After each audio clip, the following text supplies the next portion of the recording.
एक उम्मीद सुनहरे ख्वाबों की जो आपने देख रखे हैं अपने बच्चों के लिए, सुनहरे कल की सूरत में। उस सुनहरे कल के लिए हम संवारते हैं आपके बच्चों का मुस्तकबिल। यूनिक ग्रुप ऑफ इंस्टीट्यूशन गुज़िश्ता 33 वर्षों से दिखा रहा है रास्तों को मंजिल, उम्मीद को रोशनी, इल्म से अमल की रवायत, बच्चों के रोशन मुस्तकबिल का ज़ामिन।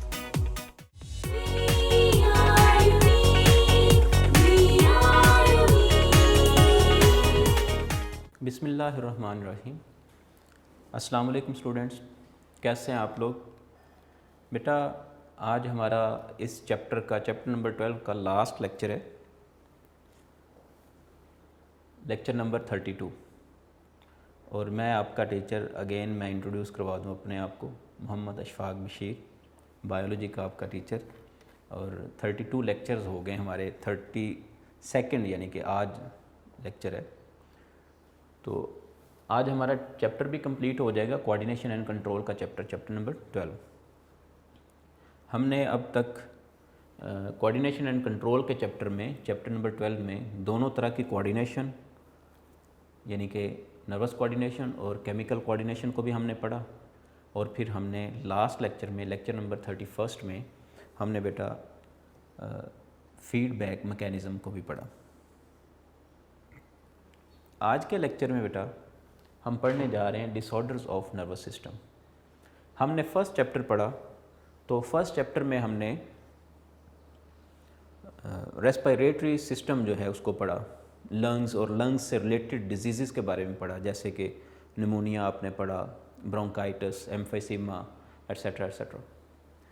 फिर हमने सेकंड चैप्टर पढ़ा, तो उसमें मेन स्ट्रक्चर जो था, फर्स्ट चैप्टर में लंग्स मेन स्ट्रक्चर थे, सेकंड चैप्टर में मेन स्ट्रक्चर किडनी।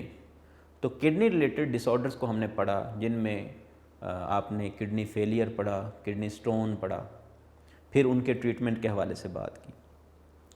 आज हमारा थर्ड चैप्टर जो है, फर्स्ट चैप्टर में लंग्स और उनके डिसऑर्डर्स की बात की, सेकंड चैप्टर में हमने किडनी और किडनी के डिसऑर्डर्स की बात की, थर्ड चैप्टर में आज हम नर्वस सिस्टम से रिलेटेड डिसऑर्डर्स की बात करेंगे। हमने नर्वस सिस्टम को पढ़ा, अब हम नर्वस सिस्टम के डिसऑर्डर्स की बात करेंगे। तो नर्वस सिस्टम के डिसऑर्डर से क्या मुराद है? नर्वस सिस्टम के डिसऑर्डर से बेटा मुराद ये है कि नर्वस सिस्टम की प्रॉपर फंक्शनिंग जो है वो किसी वजह से डिस्टर्ब हो जाए। तो ये proper functioning of nervous system जो है, it may be disturbed in 2 ways। First है, it may be due to vascular issue, it may be due to functional issue। तो दो तरह के आप कह लें कि इश्यूज़ हो सकते हैं, दो तरह के डिस्टर्बेंसेस हो सकती हैं।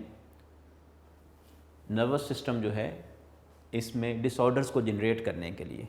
सो आप ये कह सकते हैं कि डिसऑर्डर्स ऑफ नर्वस सिस्टम जो है बेटा, disorders of nervous system they may be of 2 types। Nervous system के डिसऑर्डर्स दो तरह के हो सकते हैं, एक फंक्शनल और दूसरे जो हैं वो वेस्कुलर हो सकते हैं, ब्लड सप्लाई से रिलेटेड हो सकते हैं। तो हम कह लें कि आज के लेक्चर के हमारे 2 ही की पॉइंट्स बनेंगे, और वो कौन कौन से हैं जी? वेस्कुलर डिसऑर्डर और फंक्शनल डिसऑर्डर। तो इनको हम 1 by 1 जो है वो डिस्कस करेंगे। सो डिसऑर्डर्स ऑफ नर्वस सिस्टम को हम एनलिस्ट कर रहे हैं इनटू 2 types। फर्स्ट है हमारे पास वेस्कुलर डिसऑर्डर्स, और सेकंड है हमारे पास फंक्शनल डिसऑर्डर।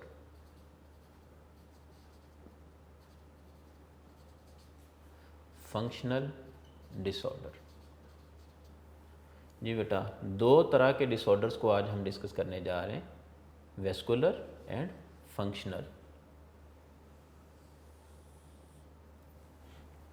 फर्स्टली हम चलते हैं वेस्कुलर डिसऑर्डर्स की तरफ। अब वेस्कुलर डिसऑर्डर जो है, नाम से ज़ाहिर है वेस्कुलर सिस्टम से रिलेटेड डिसऑर्डर है, ऑल्दो ये अफेक्ट कर रहा है किसको? ब्रेन को, नर्वस सिस्टम को। सो आप कह लें कि नर्वस सिस्टम की फंक्शनिंग पे 2 तरह के अवामिल जो हैं, 2 तरह के अवामिल असरअंदाज हो सकते हैं वेस्कुलर या फंक्शनल। तो हम पहले वेस्कुलर की बात करते हैं। वेस्कुलर डिसऑर्डर जो है उसकी स्पेसिफिक जो एग्जांपल ली हुई है वो आपकी बुक में उसने ली है पैरालिसिस।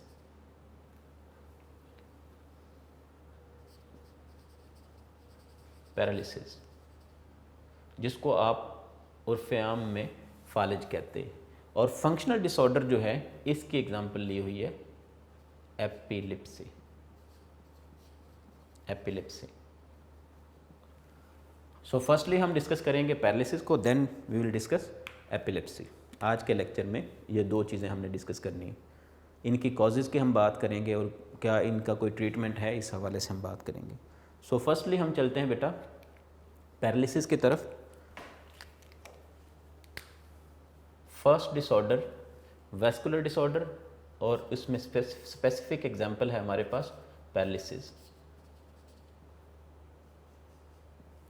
मैंने डायरेक्टली पैरालिसिस लिख दिया लेकिन वेस्कुलर डिसऑर्डर को मैंने डिस्कस नहीं किया, उसकी ज़रा बात कर लेते हैं।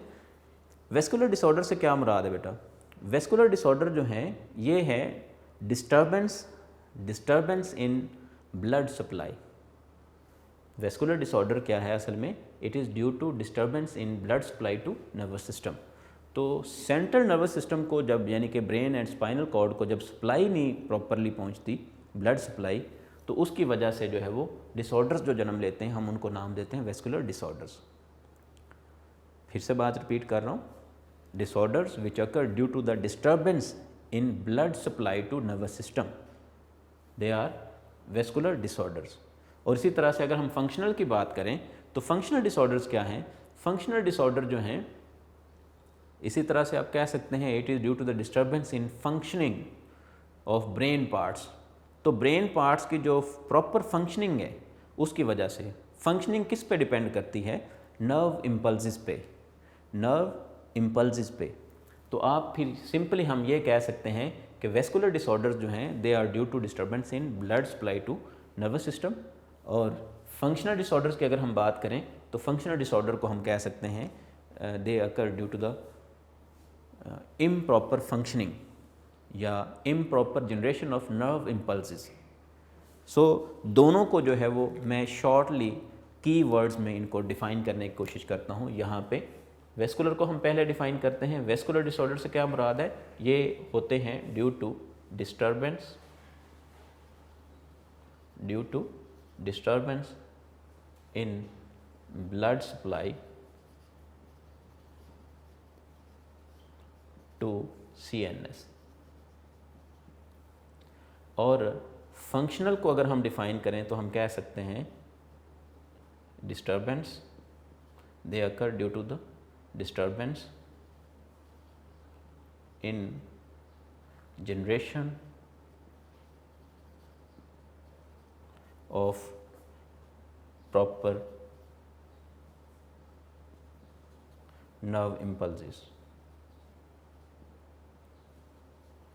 तो अगर नर्व इम्पल्सिस जो हैं वो प्रॉपरली जनरेट नहीं हो रही तो इसकी वजह से जो डिसऑर्डर जन्म लेगा इट इज़ फंक्शनल डिसऑर्डर। और अगर disturbance in blood supply to CNS की वजह से कोई डिसऑर्डर जन्म लेगा तो हम उसको बोलेंगे इट इज़ वेस्कुलर डिसऑर्डर।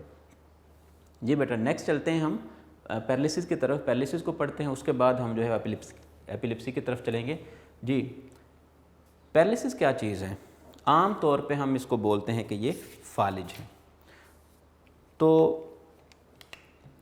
ये फालिज अगर आपने कोई मरीज़ देखा हो तो उसमें एक्चुअली क्या होता है? असल में उसके मसल जो हैं वो फंक्शनिंग छोड़ देते हैं। सो हम इसको प्रॉपरली अगर डिफ़ाइन करें पैरालिसिस को तो we can say it is complete loss of, actually it is complete loss of function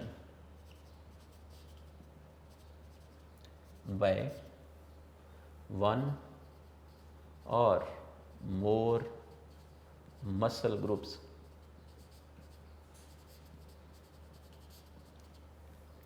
body muscles जो हैं एक ग्रुप या ज़्यादा मसल ग्रुप्स जो हैं अगर वो अपनी फंक्शनिंग को कंप्लीटली खो बैठें That's why we are using word complete loss of function by one or more muscle groups. जी, तो मेरे ख्याल में पैरालिसिस की डेफिनेशन आपकी समझ में आ गई होगी। तो ये किस वजह से ऐसा होता है? Due to improper supply of blood, due to improper supply of blood. हमने कहा complete loss of paralysis is actually complete loss of function by one or more muscle groups due to lack of blood supply.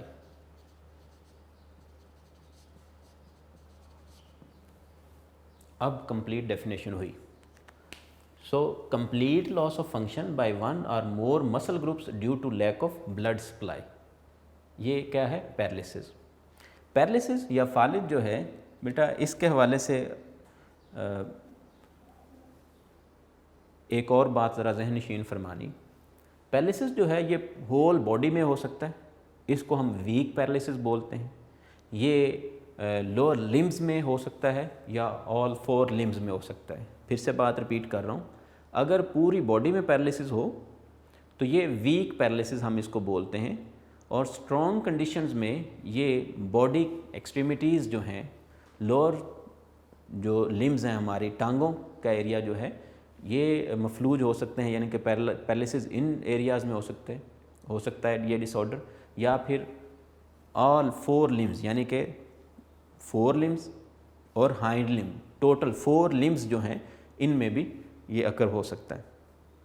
सो क्या है ये? Actually complete loss of functioning by one or more muscle groups due to lack of blood supply. ये जहन में रखना है कि blood supply के ना होने की वजह से ये मसला हो रहा है। That's why we are calling it as vascular disorder, vascular disorder.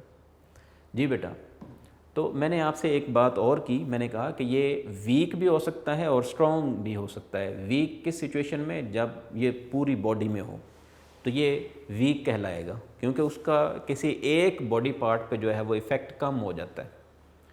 अगर किसी एक बॉडी पार्ट, एक या 2 बॉडी पार्ट्स जो हैं, जैसे कि मैंने बात की हाइंड लिम्स यानी कि हमारे लोअर एक्सट्रीमिटीज़ जो हैं, अगर इनमें होता है तो फिर ये बहुत स्ट्रॉन्ग होगा, और अगर होल बॉडी में है तो फिर इसका इफ़ेक्ट जो है वो पूरी बॉडी पे वो नॉर्मल होगा। तो इसलिए हम वीक की बात कर रहे हैं। So it may be strong, it may be weak. ये भी हमें पता चल गया कि वीक कब होगा और स्ट्रॉन्ग कब होगा। नेक्स्ट बेटा बात करते हैं हम, अब इसकी वजूहात क्या हो सकती हैं, इसकी कॉजेज़ क्या हैं, रीज़न्स क्या हैं behind the occurring of paralysis. तो 3-4 रीज़न्स आपकी बुक में उसने दी हुई हैं, उनकी हम बात कर लेते हैं। इसकी रीज़न्स क्या हो सकती हैं बेटा, या कॉजेज़ क्या हो सकती हैं।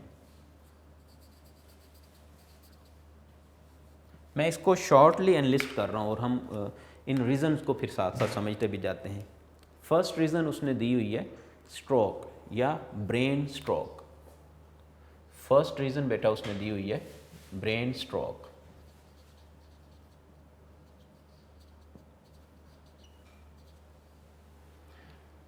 इससे क्या मुराद है? नाम से ही जाहिर है,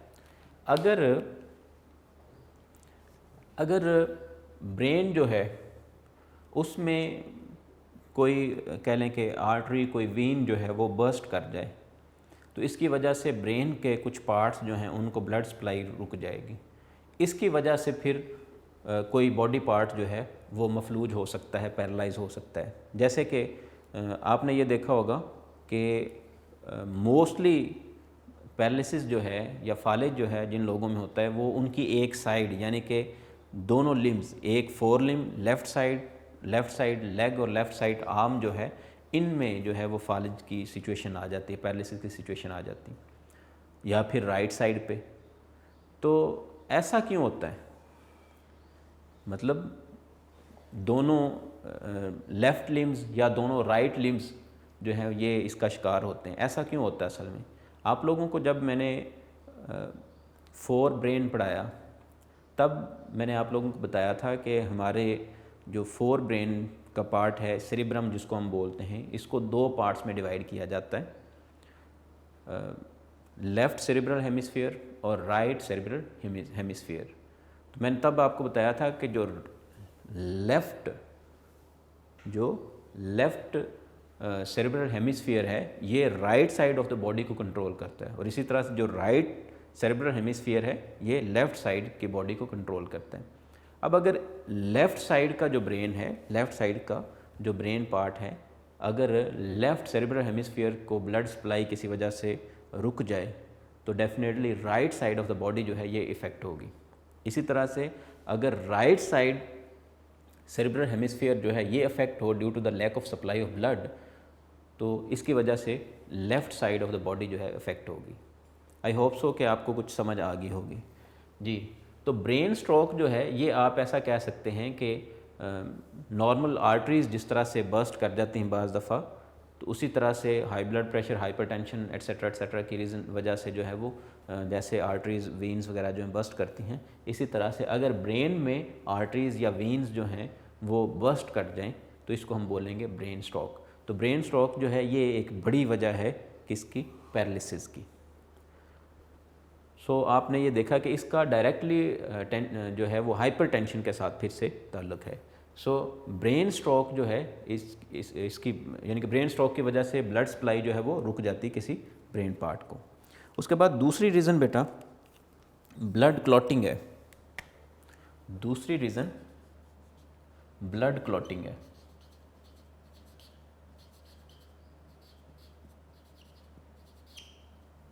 blood clotting in blood vessels. तो ब्लड वेसल्स में ब्लड क्लॉटिंग जो है वो स्टार्ट हो जाए, तो ये भी पैरालिसिस की दूसरी बड़ी रीज़न है। तीसरी बेटा रीज़न है पॉइजन।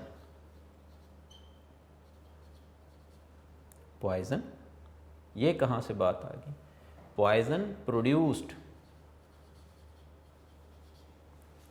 Bye polio virus.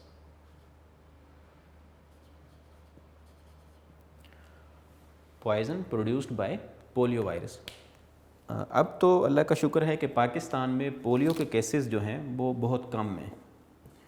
तो पोलियो जो है ये क्या है? ये भी असल में लोअर लिम्स जो हैं, लोअर लिम्स, इनमें भी पैरालिसिस की कंडीशन होती है। ये एक वायरस की वजह से होती है, तो ये पोलियो वायरस हम उसको बोलते हैं। बहरहाल इन डिटेल यहाँ पे आपकी बुक में ना तो बात की है, ना ही हम जो है वो करेंगे, क्योंकि ये हायर लेवल पे आप इंशाल्लाह नज़ीज़ पढ़ेंगे कि ये वायरसेस कैसे वायरसेस होते हैं और किस तरह से इफ़ेक्ट करते हैं। बहरहाल यहाँ पे poison produced by polio virus.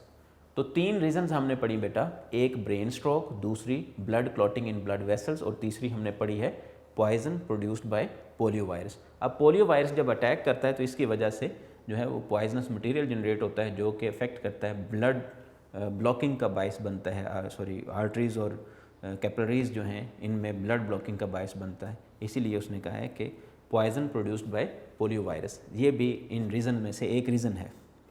उसके बाद हम बात करते हैं एपिलेप्सी की। सेकंड डिसऑर्डर है एपिलेप्सी।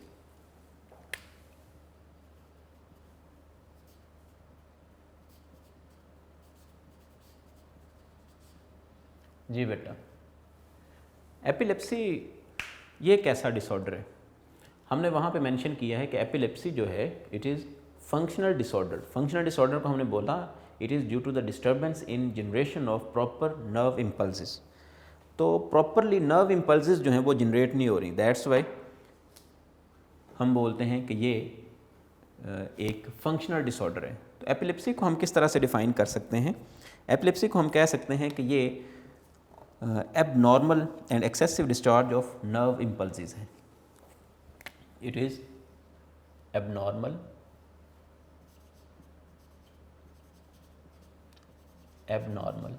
and excessive discharge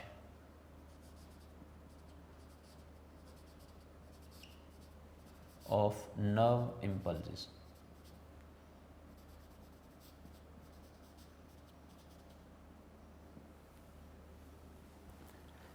अब एक बात ज़रा ध्यान से सुननी है नर्वस सिस्टम में जो फंक्शनिंग परफॉर्म करनी है, कोई भी प्रोसेस जो है परफॉर्म करना है ब्रेन ने स्पाइनल कॉर्ड में, तो उसको किसका सहारा लेना पड़ेगा? नर्व इम्पल्सेस का। नर्व इम्पल्सेस किस तरह से एक्ट करती हैं, ज़रा इसका बेसिक ज़रा समझ लेते हैं, उसके बाद हम फर्दर चलते हैं। अब लेट्स से ये हमारे पास एक न्यूरॉन है, मोटर न्यूरॉन जो है ये एंड पे ये अटैच है मसल बंडल्स के साथ। लेट्स से मैं यहाँ पे ये मसल्स शो कर रहा हूँ, ये अटैच है जी मसल बंडल्स के साथ।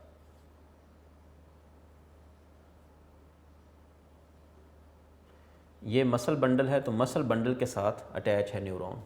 इसमें मैसेज इस तरह से आ रहा है, मैंने वो एक्सॉन के साथ शो नहीं की, माइलिनेटेड शीट नहीं शो की, मेरा समझाना मकसद था यहाँ पे कि कोई भी मैसेज आता है तो वो इन डेंड्राइट की मदद से ये रिसीव करता है और इसको फॉरवर्ड करता है। याद रखना, जब भी मैसेज पहुँचता है मसल्स के पास तो मसल्स कॉन्ट्रैक्ट करते हैं, मसल्स कॉन्ट्रैक्ट करते हैं। ये मसल यूनिट जो है ये सारा का सारा कॉन्ट्रैक्ट करेगा इस तरह से। कभी भी नर्व इम्पल्सेस के पास होने से मसल जो हैं वो रिलैक्स नहीं करते। जब ये मसल्स में से पास हो जाती हैं नर्व इम्पल्सेस, उसके बाद मसल जो हैं वो रिलैक्स करते हैं। फिर से बात रिपीट कर रहा हूँ, जब नर्व इम्पल्सेस पास होती हैं मसल में से तो मसल्स कॉन्ट्रैक्ट करते हैं।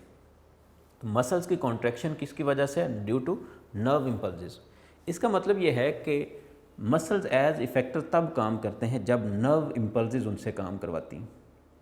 नर्व इम्पल्सेस कहाँ से आती हैं? नर्व इम्पल्सेस को जनरेट किया जाता है according to the situation. Nerve impulses generate की जाती हैं अकॉर्डिंग टू सिचुएशन। अब जैसे कि स्टिमुलस, किसी स्टिमुलस की वजह से नर्व इम्पल्सेस जनरेट होती हैं। मैंने किसी गर्म चीज़ को हाथ लगा दिया, नर्व इम्पल्सेस जनरेट हुई। या लेट से मैं लिखना चाह रहा हूँ, मैं कुछ सोच रहा हूँ, मेरे जहन में एक वर्ड आता है, लेट से मैं लिखना चाहता हूँ होप। अब HOPE ये स्पेलिंग अल्फ़ाबेट मेरे जहन में आते हैं। तो ये कैसे? मैंने सोचा है कि मैंने ये लिखना है। अब वो जो मैंने सोचा है वही ऑर्डर जो है मेरे हाथ को दे दिया जाता है। तो ये ऑर्डर कहाँ से आ रहा है? ब्रेन से आ रहा है बेटा। इसी तरह से मैंने किसी गर्म चीज़ को हाथ लगाया, मैंने इस चीज़ को से हाथ को पीछे हटाना है, तो ये भी कैसे होगा? ये भी बिल्कुल इसी तरह से होगा कि पहले मैसेज जो है वो जाएगा टुवर्ड्स ब्रेन। अब यहाँ पे एक और बात है, आप कहेंगे सर ब्रेन में तो ये मैसेज जाता नहीं, बाद में तो पहुँचता है ना। समझाने के लिए मैं फ़िलहाल ये कह रहा हूँ कि मैं कॉन्शियसली किसी चीज़ को पिक करना चाह रहा हूँ, या कह लें कि मुझे कोई चीज़ जो है, मैंने इस चीज़ को छुआ है, मुझे ये रॉड जो है बहुत गर्म लगा है, तो मैं हाथ को पीछे हटाऊँगा। तो इस सारे प्रोसेस में क्या हो रहा है? ये as stimulus, heat as stimulus act कर रही है। मेरे हाथ जो हैं इन्होंने रिसीव किया, यहाँ पे रिसेप्टर सेल्स हैं और ये ब्रेन में एक मैसेज भेजेंगे। ये message in the form of impulses होगा, नर्व इम्पल्सेस होगा। ये नर्व इम्पल्स ब्रेन में जाके जो है वो हलचल मचा देगी। अब ब्रेन जो है इस मैसेज के अकॉर्डिंग एक फर्दर मैसेज जनरेट करेगा और उसको फॉरवर्ड करेगा टुवर्ड्स मसल्स, टुवर्ड्स इफेक्टर्स कि जी इधर से हाथ को हटा लें। ये काम विद इन नैनो सेकेंड्स होगा। तो समझाना ये मकसद था कि जितना भी नर्वस सिस्टम में जो है वो काम हो रहा है, ये सारा का सारा नर्व इम्पल्सेस की वजह से हो रहा है। नर्व इम्पल्सेस जो हैं वो इन्फॉर्मेशन लेके जा रही टुवर्ड्स ब्रेन, और नर्व इम्पल्सेस ही जो हैं वो उनकी मदद से ही जो है ब्रेन वो अपना काम परफॉर्म करवा रहा है इफ़ेक्टर्स के थ्रू। मसल्स जो हैं वो इफ़ेक्टर्स के तौर पर काम कर रहे हैं। अब ब्रेन की तरफ जो है वो इम्पल्सेस जा रही हैं, नर्व इम्पल्सेस, जिनको हम बोलते हैं सेंसरी इम्पल्सेस। तो सेंसरी इम्पल्सेस ब्रेन की तरफ जाएंगी, मोटर इम्पल्सेस ब्रेन से वापस आएंगी। लेकिन फिर भी वर्ड क्या यूज़ किया जा रहा है? काम कौन कर रहा है? Impulses, nerve impulses, nerve impulses. अब बिलफर्ज अगर ब्रेन, मैंने इस तरह से इसको छुआ है, हाथ मैंने यहाँ पे लगाया, ब्रेन या स्पाइनल कॉर्ड जो है वो नर्व इम्पल्सेस इम्प्रॉपर जनरेट करता है। CNS हमारा central nervous system improper nerve impulses generate करता है। तो फिर मैं तो ये जो है वो अपना हाथ पीछे नहीं हटा सकता। यानी कि जो भी एक्शन परफॉर्म करना है तो उसके लिए प्रॉपर नर्व इम्पल्सेस का होना ज़रूरी है। अब ज़रा आएँ ज़रा एपिलेप्सी की तरफ। क्या कहा जा रहा है? एबनॉर्मल। पहले नंबर पे तो क्या है? Abnormal nerve impulses. फिर एक्सेसिव डिस्चार्ज। तो नर्व इम्पल्सेस जो हैं वो एक तो इम्प्रॉपरली जो हैं वो बन रही हैं, इम्प्रॉपरली प्रोड्यूस हो रही हैं, फिर दूसरा ये है कि ये बहुत एक्सेसिवली डिस्चार्ज हो रही हैं। हायर क्लासेस में जाके बेटा आप पढ़ेंगे कि इन नर्व इम्पल्सेस को फर्दर कंट्रोल किया जाता है। एक छोटा सा हिंट मैं आपको दे देता हूँ कि नर्व इम्पल्सेस जो हैं इनको स्ट्रॉन्ग बनाने के लिए हमारी बॉडी में कैल्शियम आयन जो हैं उनकी कंसंट्रेशन ज़्यादा होनी चाहिए। कैल्शियम आयंस की कंसंट्रेशन जो है इसकी कंट्रोलिंग में बहुत अहम रोल प्ले करती है, जबकि सोडियम और पोटेशियम आयंस जो हैं ये नर्व इम्पल्सेस की जनरेशन में हेल्प आउट करते हैं। लेकिन हमारा कंसर्न फ़िलहाल कंट्रोलिंग से है, सो कैल्शियम जो है इसका इस्तेमाल ज़्यादा होना चाहिए। बहरहाल epilepsy abnormal and excessive discharge of nerve impulses, ये क्या है एपिलेप्सी। मैं अगर आपको सादा अल्फाज में बयान करूं तो एपिलेप्सी जो है ये कह लें कि बिला वजह इम्पल्सेस का जनरेट होना है, किसी मकसद के तहत नहीं, बेमकसद इम्पल्सेस का जनरेट होना, नर्व इम्पल्सेस का बेमकसद प्रिपेयर होना और डिस्चार्ज होना ब्रेन से, स्पाइनल कॉर्ड से, CNS से, इसको हम बोलेंगे एपिलेप्सी। यानी कि अब देखें ना, कोई भी मैंने हाथ पीछे हटाया है, किसी गर्म चीज़ को छुआ और हाथ पीछे हटाया, तो इसके पीछे एक रीज़न है, स्टिमुलस था। तो आप कह लें बग़ैर स्टिमुलस के ही अगर नर्व इम्पल्सेस ब्रेन में जनरेट होना शुरू हो जाएं तो ब्रेन जो है वो एबनॉर्मली, आर्जी तौर पर एबनॉर्मल सिचुएशन में आ जाता है, एबनॉर्मल स्टेट में आ जाता है टेम्परेरीली। इस सिचुएशन को हम बोलते हैं एपिलेप्सी। फिर से मैं बात कर रहा हूँ, एक तो डेफिनेशन आपने ये पढ़ ली कि abnormal and excessive discharge of nerve impulses. दूसरी डेफिनेशन मैं ये बता रहा हूँ कि असल में इस सिचुएशन में होता क्या है, वजाहत के तौर पर मैं ये बयान कर रहा हूँ कि ब्रेन जो है वो आर्जी तौर पर एबनॉर्मल स्टेट में आ जाता है, ब्रेन प्रॉपर फंक्शनिंग छोड़ देता है, इसको हम बोलते हैं एपिलेप्सी। अब हम इसकी फ़र्दर कॉजेज़ वगैरह की तरफ चलते हैं और इसमें एक दो वर्ड उसने मुश्किल वर्ड इस्तेमाल किए हैं, उनकी तरफ हम आते हैं। इसकी वजह से फिर क्या होता है, excessive discharge of nerve impulses की वजह से एक सिचुएशन होती है सीजर।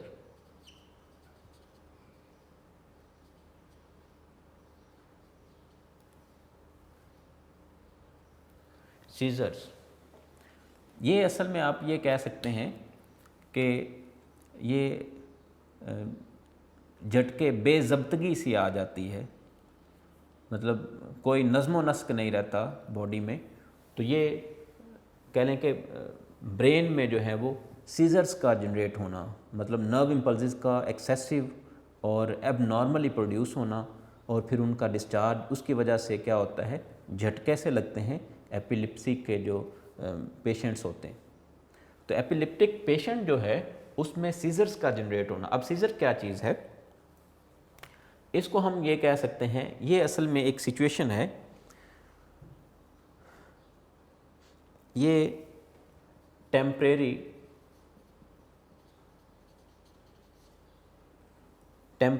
एबनॉर्मल कंडीशन या हम कह सकते हैं स्टेट ऑफ ब्रेन है। सीजर क्या है, temporary abnormal condition of brain को हम क्या बोलते हैं, ये सीजर है, जिसको मार्क बाय, आपकी बुक में वर्ड इस्तेमाल हुआ है मार्क बाय कन्वल्जन्स।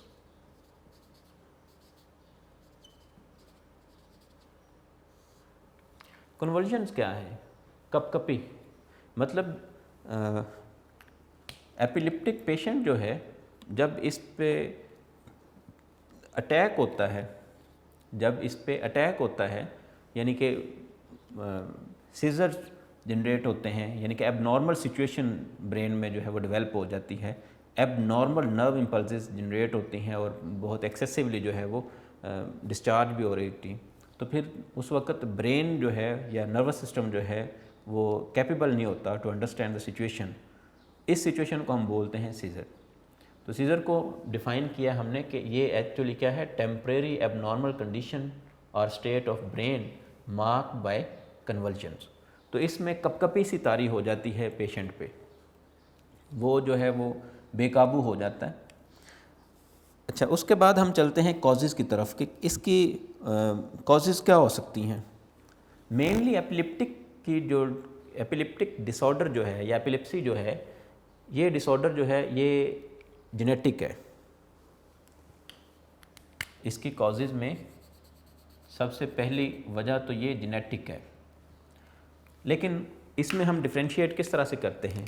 अगर किसी शख्स में एपिलिप्सी जो है वो कह लें कि उसके अटैक्स या आम तौर पे दौरा बोलते हैं, मिर्गी के दौरे बोला जाता है, तो ये अगर अटैक्स जो हैं वो हों तो हम कहते हैं कि ये जेनेटिक है। अगर बिलो 40 इयर्स एज हो देन इट इज़ जेनेटिक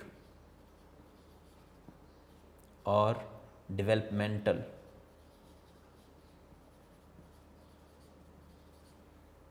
और ये एक है, अगर ये अटैक्स बिलो 40 होना शुरू हो जाएं तो फिर ये इट मे बी जेनेटिक और डेवलपमेंटल। अगर ये अटैक्स जो हैं अबव 40 या आफ्टर 40 इयर्स जो हैं ये होते हैं तो फिर इसको हम बोलते हैं कि ये फंक्शनल है, ये जेनेटिक हो सकती है। और अगर आफ्टर 40 इयर्स हैं तो ये असल में ब्रेन ट्यूमर्स की वजह से होती है।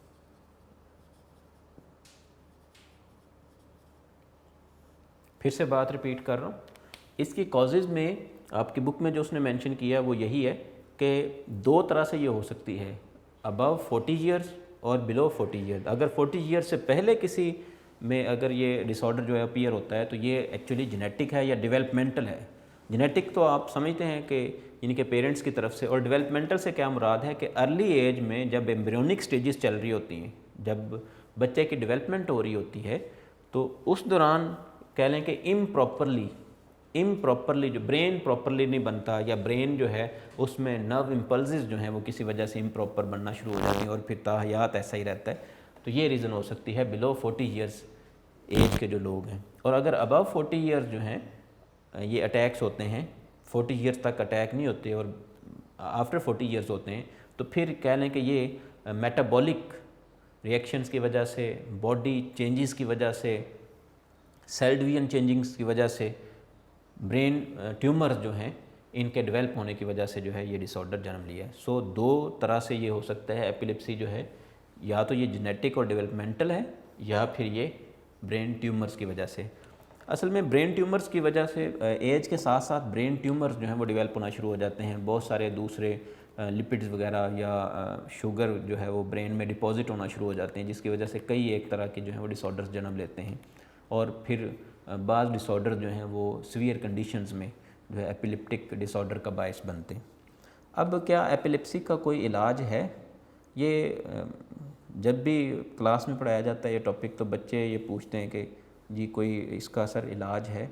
जी बेटा, इसका प्रॉपर क्योर जिसको हम बोलते हैं कि कंप्लीट इलाज नहीं है, इसका कंप्लीट इलाज नहीं है। अलबत्ता इसके लिए ट्रीटमेंट का वर्ड हम इस्तेमाल कर सकते हैं कि इसके ट्रीटमेंट के तौर पर कुछ चीज़ें इस्तेमाल होती हैं जिनको हम बोलते हैं anti epileptic drugs.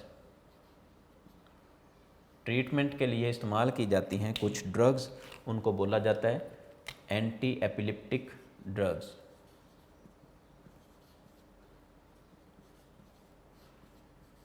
Anti epileptic drugs और एंटी कन्वोल्सेंट।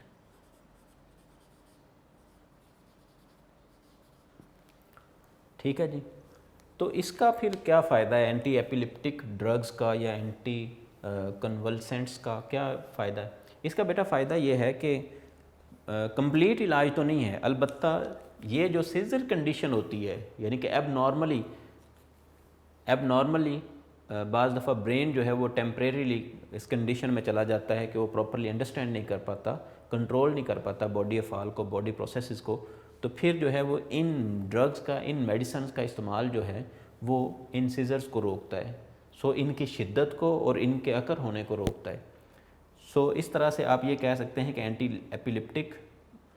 एपिलिप्टिक ड्रग्स और एंटी कॉन्वल्सेंट्स जो हैं इनको यूज़ करने से उनकी शिद्दत को कम किया जा सकता है, और ये ड्रग्स जो हैं वो डेली बेसिस पे जो है वो यूज़ करना पड़ती हैं एंटीलिप्टिक जो पेशेंट्स होते हैं। जी बेटा, आज हमारा चैप्टर कंप्लीट हुआ।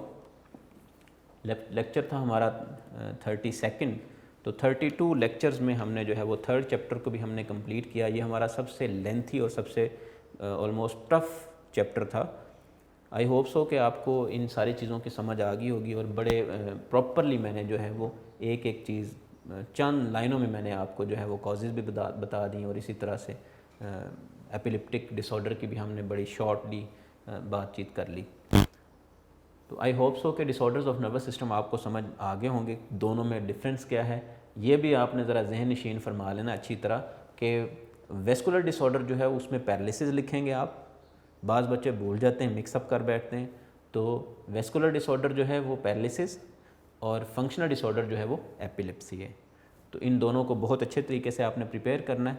ये आपका जो है यहाँ पे आपका जो है वो चैप्टर कंप्लीट हुआ बेटा। इंशाल्लाह अज़ीज़ नेक्स्ट लेक्चर के साथ, लेक्चर नंबर 33 के साथ इंशाल्लाह हाज़िर होऊंगा। तब तक के लिए अपना ख्याल रखिएगा। अल्लाह हाफिज़।